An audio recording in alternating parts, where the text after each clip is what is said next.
जी हाँ, जेके और चैनल में आप सभी का स्वागत है। आज हम प्राचीन भारतीय इतिहास के एक बहुत ही दिलचस्प और अहम दौर की बात करेंगे। कैसे मगध एक शक्तिशाली साम्राज्य बना और फिर मौर्य वंश ने कैसे भारत के पहले विशाल साम्राज्य की नींव रखी। जी हाँ, ये सफर हरियांका डायनेस्टी से शुरू होकर नंदा डायनेस्टी और फिर मौर्य डायनेस्टी तक जाता है। हम शासकों, उनकी पॉलिसीज, उस समय के समाज, इन सब पर थोड़ी गहराई से बात करेंगे। और हाँ, ये जानकारी कॉम्पिटिटिव एग्जाम्स की तैयारी करने वालों के लिए तो बहुत ही जरूरी है। अगर आप आगे भी ऐसे ही जानकारी भरे विश्लेषण देखना चाहते हैं जो एग्जाम की तैयारी में काम आए, तो हमारे चैनल को सब्सक्राइब जरूर करें। चलिए फिर शुरू करते हैं प्राचीन भारत के इस शानदार युग का ये गहरा अध्ययन। शुरुआत करते हैं हरियंका डायनेस्टी से। पहले बड़े शासक थे बिम्बिसारा, है ना, लगभग 544 बीसी से 492 बीसी। हाँ, बिम्बिसारा, उन्हें सेनिया भी कहा जाता था। उन्होंने मगध के विस्तार की नींव रखी और बड़े स्ट्रेटेजिक तरीके से। स्ट्रेटेजिक कैसे, मतलब उन्होंने क्या किया? देखिए, एक तो उन्होंने सैन्य ताकत दिखाई, जैसे अंगराज्य को जीता, पर उससे भी बढ़कर उन्होंने डिप्लोमेटिक शादियां की। अच्छा, वो 3 शादियों वाली बात। बिल्कुल। कौसला नरेश प्रसेनजित की बहन कौसला देवी से शादी की, तो दहेज में काशी मिल गया, जो इकोनॉमिक लिहाज से बड़ा महत्वपूर्ण था। फिर लिच्छवी राजकुमारी चल्लाना से विवाह किया। इससे उत्तर में दोस्त मिल गए, गंगा के पार, और पंजाब के मद्रा कुल की खेमा से भी शादी की। तो ये सिर्फ रिश्ते नहीं थे, ये अलायंसेस थे। एग्जैक्टली, ये स्ट्रेटेजिक अलायंसेस थे। इनसे मगध को सुरक्षा भी मिली और विस्तार का रास्ता भी खुला। और वो जो कहानी है कि उन्होंने अपने राजवैद्य जीवका को उज्जैन भेजा था राजा प्रद्योत के इलाज के लिए। हाँ, राजा प्रद्योत को पीलिया हो गया था। जीवगा को भेजना बिम्बिसारा की डिप्लोमेसी का ही हिस्सा था। ये दिखाता है कि वो सिर्फ ताकत या शादी से नहीं, मदद और गुडविल से भी रिश्ते बनाते थे। अच्छा, मतलब अवंती जैसा बड़ा राज्य भी दोस्त बन गया। जी। बिम्बिसारा के बाद उनके बेटे अजातशत्रु आए, लगभग 492 से 446 बीसी। इनका समय तो काफी उथल-पुथल वाला रहा। हाँ, अजातशत्रु का शासनकाल विस्तार का भी है और संघर्ष का भी। उन्होंने अपने मामा मतलब कोसला नरेश प्रसेनजित को हराया और काशी पर मगध का कब्जा और पक्का कर लिया। और लिच्छवी गणराज्य से भी तो लंबी लड़ाई चली थी उनकी। बहुत लंबी। वैशाली को जीतने में काफी समय लगा। कहते हैं इस युद्ध में उन्होंने कुछ नए हथियार भी इस्तेमाल किए थे, जैसे रथमुसाला, मतलब रथ जिसमें गदा लगी हो, और महाशिला कंटका, बड़े पत्थर फेंकने वाली मशीन। अरे वाह! अच्छा, और ये भी कहते हैं कि उन्होंने अपने पिता बिम्बिसारा की हत्या की थी। ये आरोप तो है, कई बौद्ध ग्रंथों में इसका जिक्र है। ये उनके शासन पर एक कह सकते हैं काला धब्बा है। और वो बुद्धा और महावीरा दोनों के समकालीन थे। जी हाँ, ये बड़ी दिलचस्प बात है। एक तरफ राजनीतिक लड़ाइयाँ, सत्ता का संघर्ष चल रहा है, पिता की हत्या तक के आरोप हैं, और दूसरी तरफ उसी समाज में बुद्धा और महावीरा जैसे लोग नए विचार दे रहे हैं। अजातशत्रु ने पहली बुद्धिस्ट काउंसिल को राजगृह में संरक्षण भी दिया था। हाँ, ये दिखाता है कि वो इन नए विचारों से एकदम अलग-थलग नहीं थे। बिल्कुल। अच्छा, अजातशत्रु के बाद उदयन आए। उन्होंने राजधानी बदली है ना, राजगृह से पाटलिपुत्र ले गए। हाँ, ये एक बहुत बड़ा स्ट्रेटेजिक मूव था। पाटलिपुत्रा यानी आज का पटना, गंगा और सोन नदी के संगम पर था। लोकेशन का क्या फायदा था? देखिए, एक तो नदियों से घिरा होने की वजह से ये सुरक्षित था, एक तरह का जल दुर्ग। दूसरा, ये नदियों के व्यापार मार्ग के बिल्कुल केंद्र में था। कम्युनिकेशन, ट्रेड, सेना की आवाजाही, सबके लिए बेहतरीन जगह थी। इसने मगध को एक मजबूत प्रशासनिक केंद्र दिया। समझ गई। अच्छा, हरियंका वंश के बाद कुछ समय शिशुनागा वंश रहा, जिनके कालाशोका ने दूसरी बुद्धिस्ट काउंसिल करवाई थी वैशाली में। फिर आते हैं नंदा डायनेस्टी पर।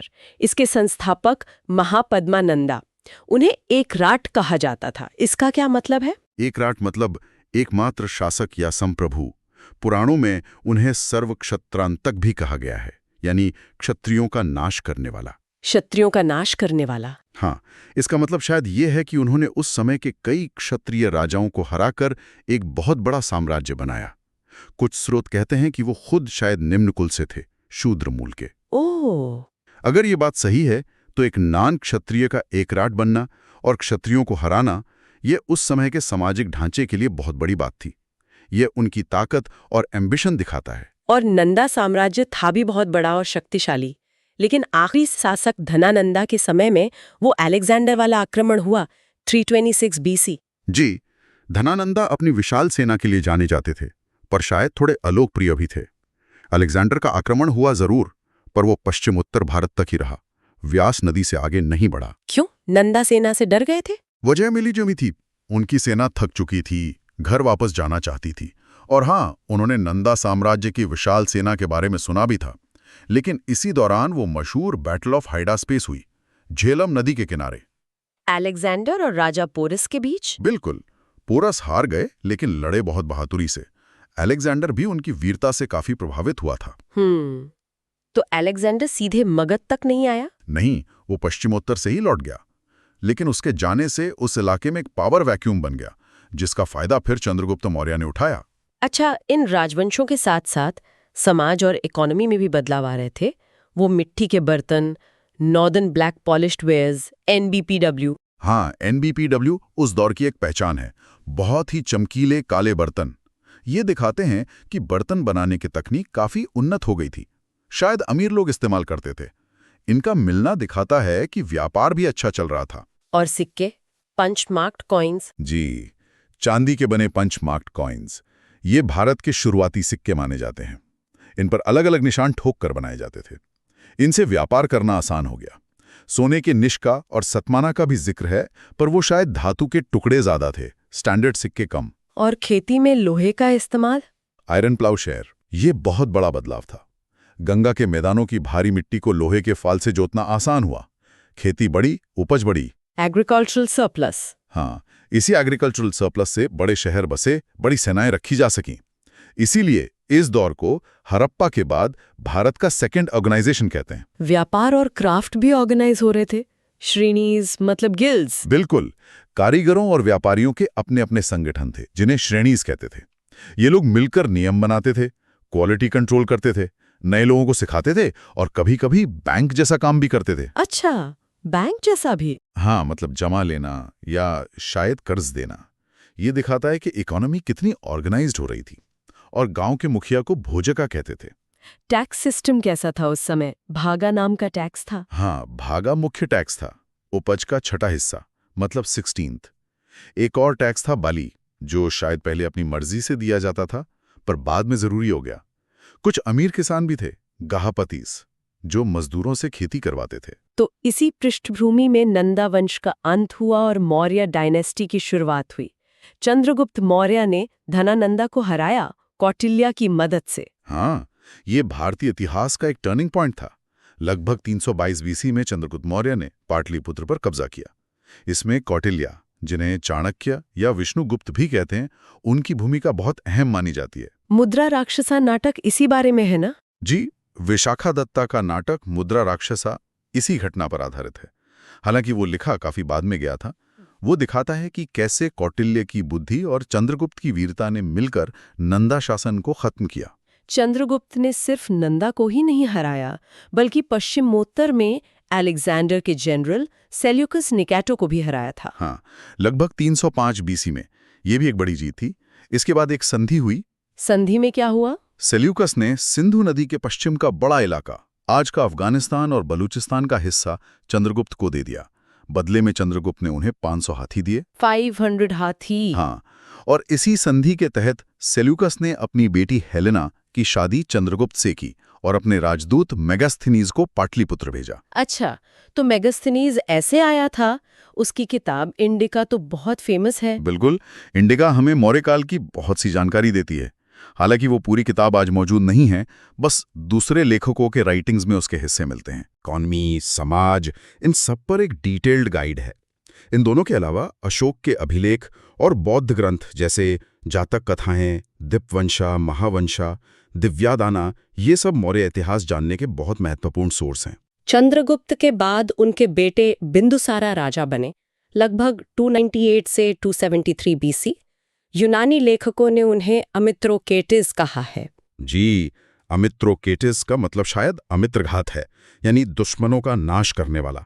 लगता है उन्होंने भी साम्राज्य का विस्तार जारी रखा। कहते हैं उन्होंने 2 समुद्रों के बीच की भूमि जीती, शायद दक्षिण भारत की तरफ। उनके बारे में वो कहानी भी है कि उन्होंने सीरिया के राजा एंटियोकस से कुछ चीजें मंगवाई थीं। हाँ, ये बड़ा मजेदार किस्सा है। बिंदुसारा ने एंटियोकस फर्स्ट से मीठी शराब, सूखे अंजीर और एक फिलोसोफर भेजने को कहा था। फिलोसोफर भी? हाँ, तो एंटियोकस ने शराब और अंजीर तो भेज दिए, पर फिलोसोफर भेजने से मना कर दिया। कहा कि यूनानी कानून दार्शनिकों को बेचने की इजाजत नहीं देता। हाँ, अच्छा। बिंदुसारा ने आजीविका संप्रदाय को भी संरक्षण दिया था। जी, ये उनकी धार्मिक सहिष्णुता दिखाता है।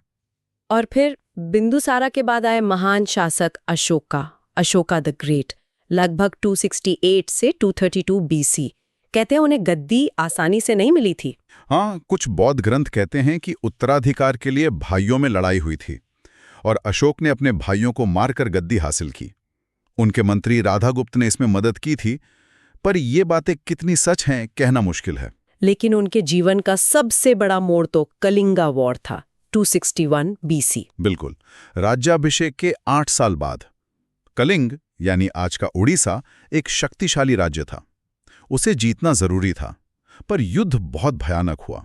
कितना भयानक? अशोका ने खुद अपने 13वें शिलालेख में लिखवाया है कि उस युद्ध में 1 लाख लोग मारे गए, 1.5 लाख बंदी बनाए गए और उससे भी कहीं ज्यादा लोग बाद में भूख बीमारी से मरे। हे भगवान! इस भयानक मारकाट ने अशोका को अंदर तक हिला दिया। उन्हें लगा कि ये कैसी जीत है जिसमें इतना विनाश हुआ। और यहीं से उनका हृदय परिवर्तन हुआ और उन्होंने बेरी घोषा छोड़कर धम्मा घोषा अपना लिया। हाँ, बेरी घोषा मतलब युद्ध का नगाड़ा, सैन्य जीत।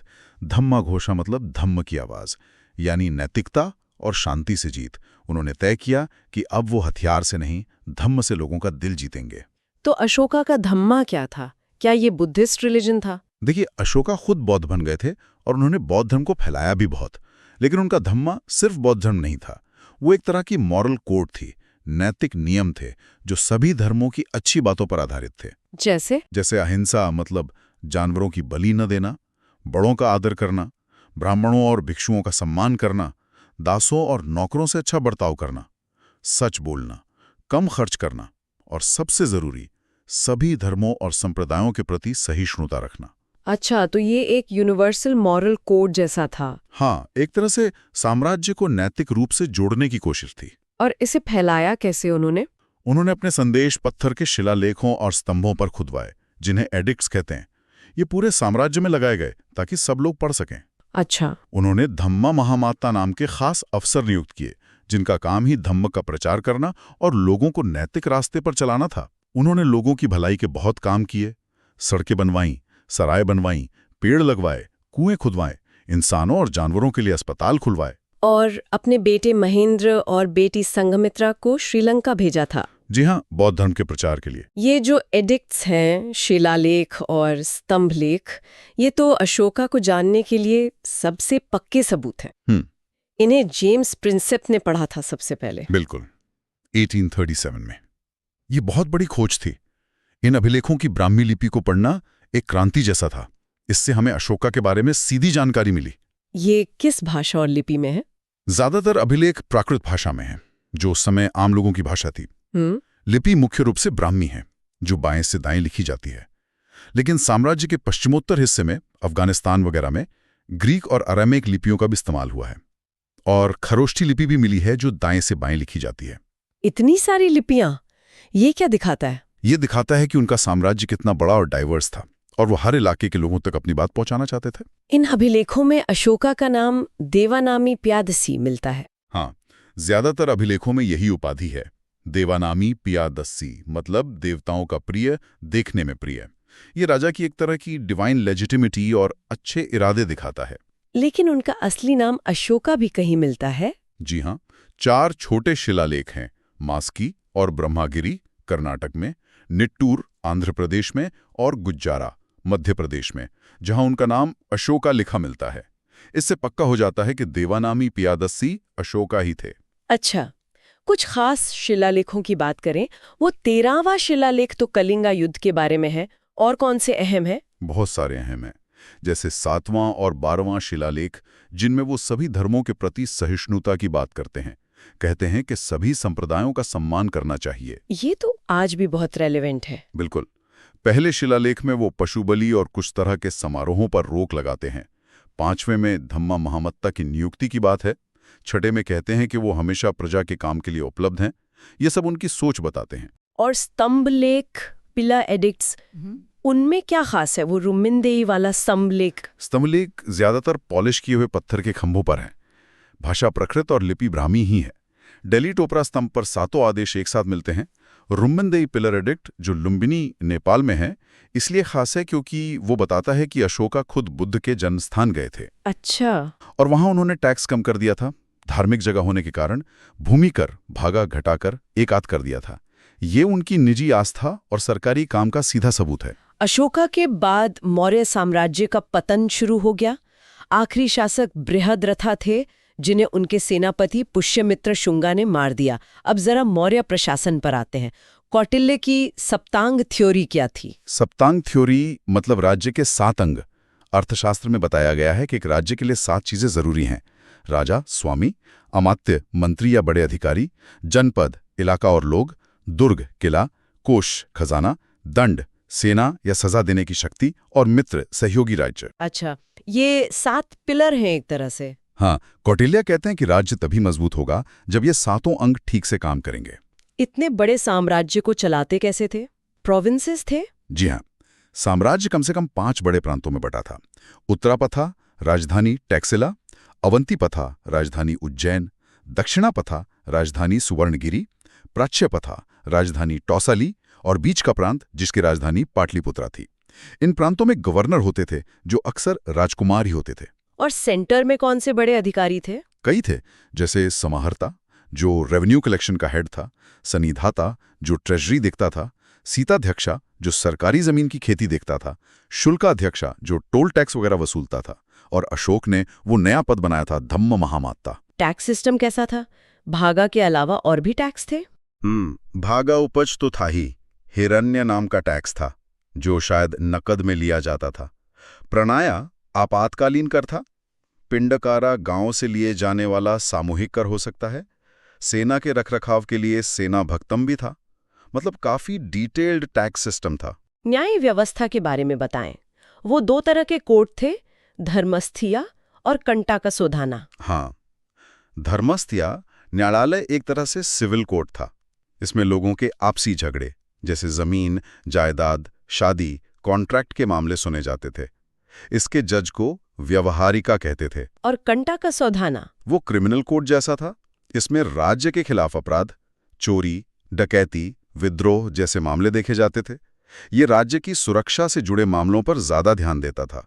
इसके प्रमुख को प्रदेष्ठा कहते थे। मेगास्थनीज ने शहर के प्रशासन के बारे में क्या लिखा है? वो 6 समितियां। हाँ, मेगास्थनीज ने लिखा है कि पाटलिपुत्र का प्रशासन 30 लोगों के एक काउंसिल करती थी जो 5-5 लोगों की 6 समितियों में बटी थी।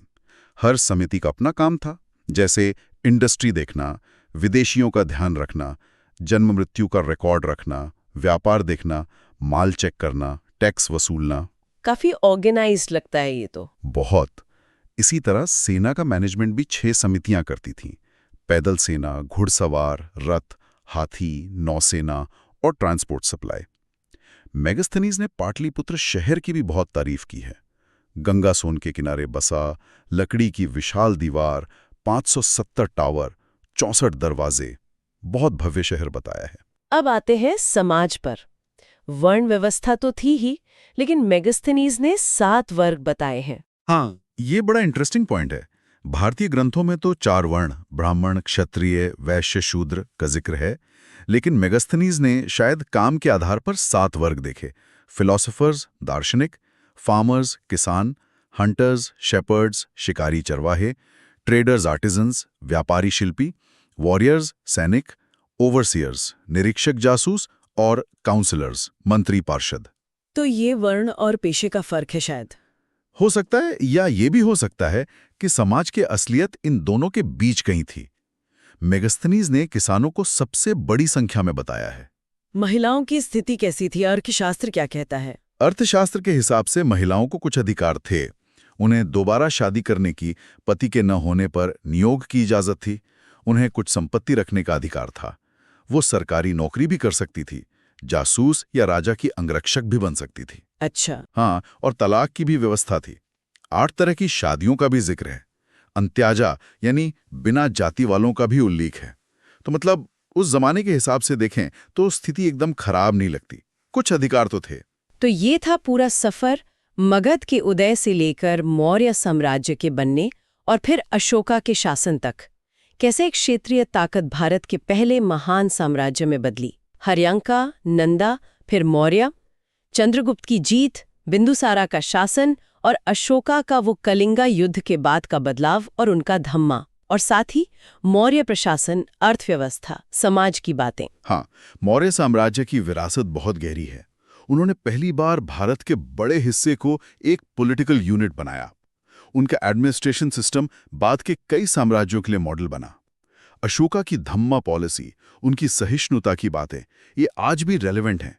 और उनके प्रयासों से बौद्ध धर्म दुनिया भर में फैला।